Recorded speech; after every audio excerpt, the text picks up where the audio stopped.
दोस्तों, कभी कभी ज़िंदगी इतनी कठिन हो जाती है कि लगता है सब खत्म हो गया।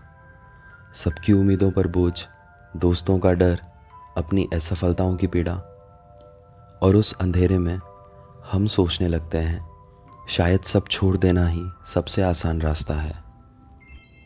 Hello everyone, this is Nitin और मेरा मानना है हर इंसान अपनी कहानी का हीरो है। आज जो कहानी आप सुनने जा रहे हो शायद आपको याद दिला दे कि आप भी अपनी ज़िंदगी बदलने की पूरी ताकत रखते हो। ये कहानी है रोहित की। जयपुर के एक हॉस्टल के छोटे से रूम में बैठा 19 साल का लड़का। गांव से आया, सपनों से भरा, लेकिन हालात उसके बिल्कुल खिलाफ थे। बार बार फेल हो जाना, दोस्तों का मजाक उड़ाना, घर से पैसे मांगने में हिचकिचाहट और सबसे बड़ा डर माँ बाप की बढ़ती हुई उम्र और परेशानियाँ।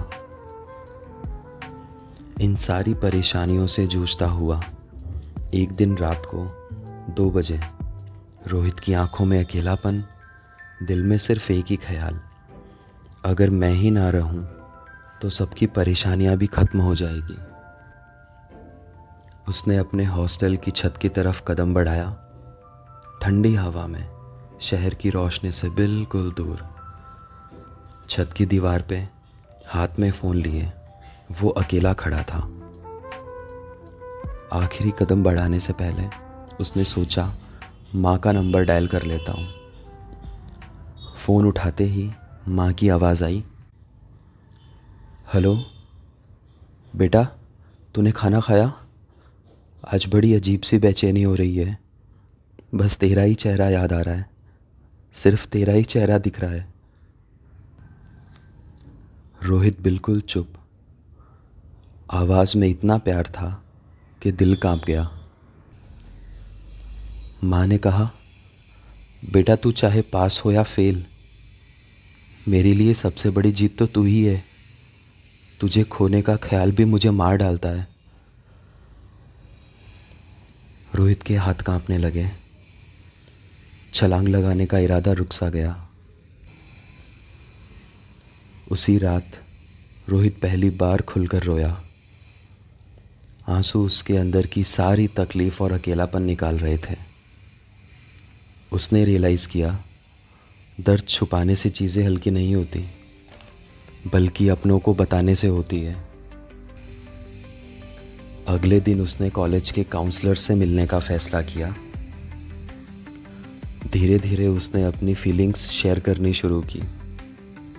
दोस्तों के तानों की परवाह किए बिना, लोगों की बातें सुने बिना, उसने हर बार सिर्फ अपने मन की सुनी और लाइफ में माँ के लिए कुछ करने का फ़ैसला किया। मैं हार मान सकता हूँ, लेकिन अभी नहीं, मैं और कोशिश करूँगा।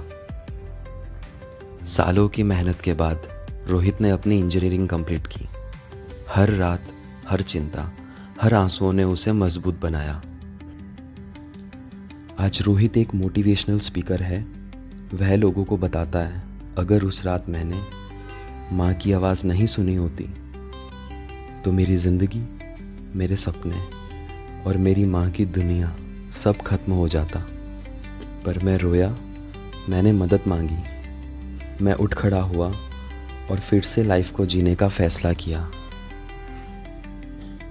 और उसी ने मेरी पूरी ज़िंदगी बदल दी। दोस्तों, कभी कभी हम सोचते हैं हम अकेले हैं, हमारी कहानी अब ख़त्म हो गई। लेकिन याद रखना, एक आवाज़, एक हाथ, एक उम्मीद की किरण कभी कभी आपकी पूरी दुनिया बदल सकती है। रोहित की जीत सिर्फ उसकी माँ की एक पुकार नहीं थी। उसकी जीत तो तब हुई जब उसने अपने दर्द को स्वीकार किया, रोया और फिर खड़ा हुआ। चाहे आज कितनी भी अंधेरी रात हो, अपने अंदर की रोशनी कभी मत खोना, क्योंकि वही रोशनी आपके भविष्य को उजाला देगी। दोस्तों, मैं कोई काउंसलर नहीं हूँ, मुझे अपना ही दोस्त समझिए। मैं तुम ही हूँ, मैं तुम्हारे अंदर की आवाज़ ही हूँ। और मुझे बहुत खुशी होगी अगर मैं 100 लोगों की भी बात सुन पाऊँ या मदद कर पाऊँ। अपना ख्याल रखिए, अपनों का ख्याल रखिए। ये ज़िंदगी बहुत छोटी है।